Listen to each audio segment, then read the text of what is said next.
On appelle ça l'examen théorique sur la voiture, sur la conduite. J'ai fait l'examen théorique. Si j'ai réussi cet examen, c'est-à-dire je prouve à l'État que je connais très bien cette voiture.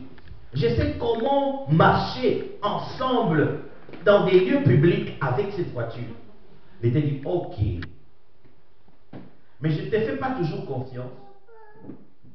Je te donne le permis pour marcher avec ça, mais c'est provisoire. Tu n'as pas le droit d'aller toujours avec ça. Pour un temps. Pourquoi? Parce que l'État dit, tu dois encore me prouver. Je dois maintenant être là, moi-même. Te voir en train de te promener avec cette voiture-là. Je dois moi-même voir. Ça, c'est que tu as fait. Tu as montré tes connaissances. Mais je dois te voir en action. Ils te font faire ce qu'on appelle l'examen pratique. Et tu fais l'examen. Lorsque tu fais très bien, l'État est en train de te voir comment est-ce que tu es en train de rouler avec ça en public, dans des avenues, dans des petites avenues, dans des grandes avenues. L'État voit, ah, tu respectes bien le code, tu respectes bien la loi, tu respectes bien. Ah, l'État dit, ah, tu es maintenant censé, tu es prêt à conduire cette voiture. On te donne le permis. La même personne vient maintenant avec une femme. Parce que je viens maintenant avec la femme, avec ma femme, auprès du même État, du même gouvernement. J'ai dit, je veux maintenant une relation avec cette femme. Il a dit, ok, fixons la date, je vais vous donner le permis. On fixe la date. L'État n'a pas checké ma connaissance avec la personne. L'État n'est pas venu même vérifier comment j'ai marché, comment je traite cette personne en public, dans la maison. Non. L'État directement me donne la licence. Allez-y. Ne soyez pas surpris que ma relation avec ma voiture dure, mais ma relation avec ma femme se rend facilement. Le grand problème, beaucoup entrent en mariage sans le texte, sans la connaissance. Sans la connaissance. Nous ne savons pas c'est quoi le mariage, c'est quoi la relation. Et vous savez, dans la cohabitation légale, j'ai trouvé beaucoup vont dans la cohabitation légale tout simplement. Première raison, c'est pour avoir la sécurité financière.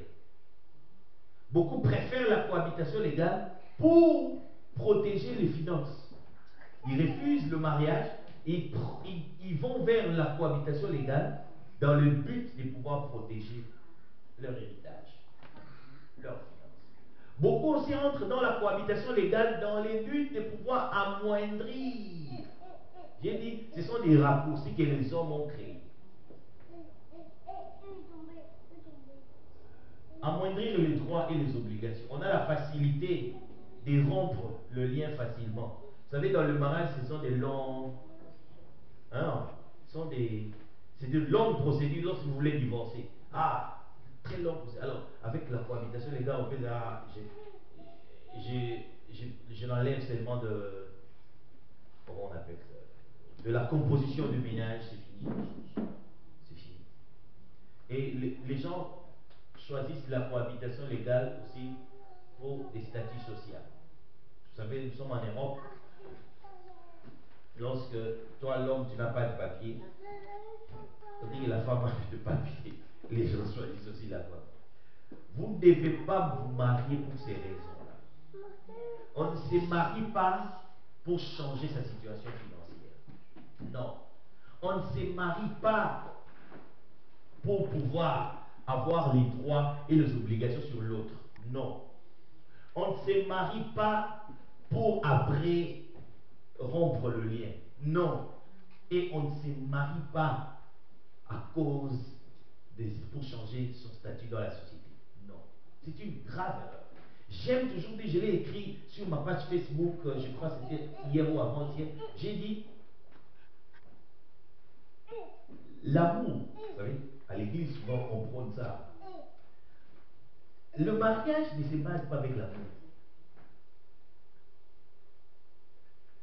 Parce que la personne que vous aimez là, après 10 ans, elle changera. Vous verrez une autre personne. Après 20 ans, elle changera encore. Vous aurez une autre personne. Après 30 ans, elle changera encore. Vous aurez une autre personne. Alors, généralement, vous savez, les hommes, j'ai parlé avec une sœur au téléphone, elle est en France, elle me dit, pasteur, vous savez, les gens, je vois beaucoup dans la Bible, Abraham, elle dit, Sarah était des belles figures. Isaac, on dit, Rebecca était des belles figures. Jacob, il aima Rachel, parce que Rachel était des belles figures.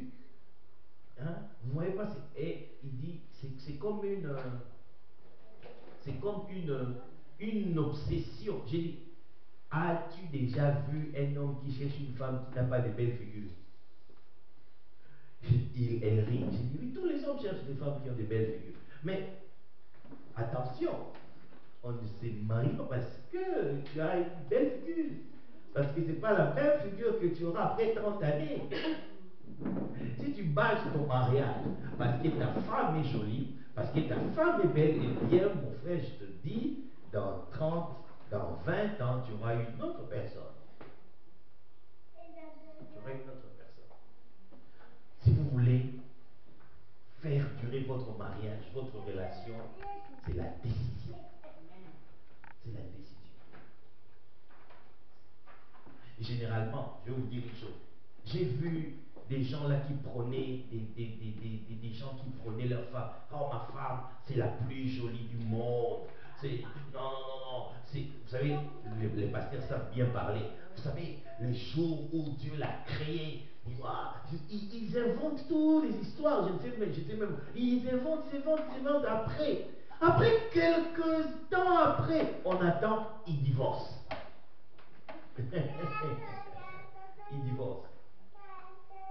Ce ne sont pas toutes ces choses qui font. Parce que si tu cherches une jolie femme, tu n'as pas encore vu toutes les femmes. Tu n'as pas encore vu toutes les femmes. Non. Si tu cherches une femme qui a beaucoup d'argent, tu n'as pas encore vu toutes les femmes. Si tu cherches une femme qui a un statut social, tu n'as pas encore vu toutes les femmes. On ne sait pas.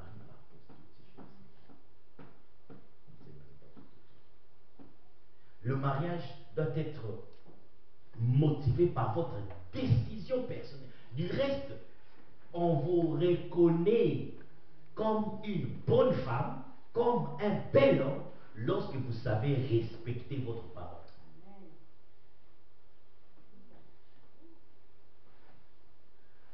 Voilà pourquoi je définis toujours.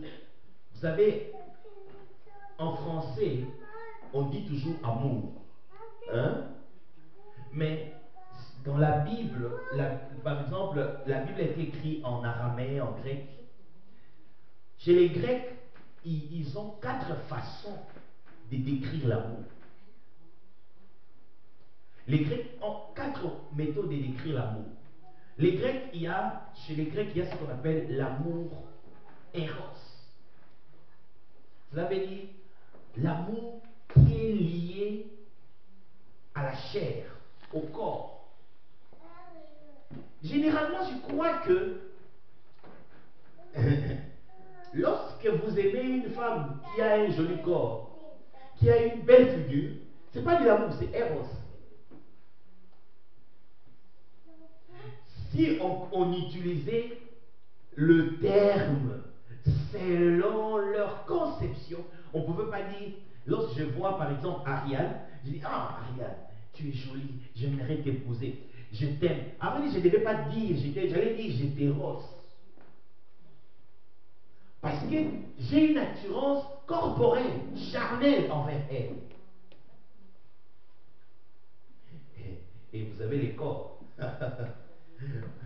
Et le diable, il est tellement malin, il a fait développer des choses, des connaissances pour que les femmes changent leur corps, manipulent les corps, faites ces choses, tout ça pour pouvoir attirer les hommes dans Eros. Et la vérité, c'est quoi? Le principe, c'est quoi? Le corps ne reste pas statique. Le corps change. Même si tu la modifies, même si tu pars dans ce qu'on appelle la chirurgie esthétique, vous mettez c'est des piqûres là, des silicones, et pour ne pas vieillir, des botox. Même si vous mettez toutes ces choses, vous finirez par vieillir parce que c'est un principe. La Bible le dit. Il y a un temps pour tout. Il y a un temps pour être jeune et il y a un temps pour être vieux. Vous n'allez pas éviter ces principes-là. Tant que vous êtes sur la terre, vous deviendrez vieux. Vous deviendrez vieille. Même si vous avez l'argent,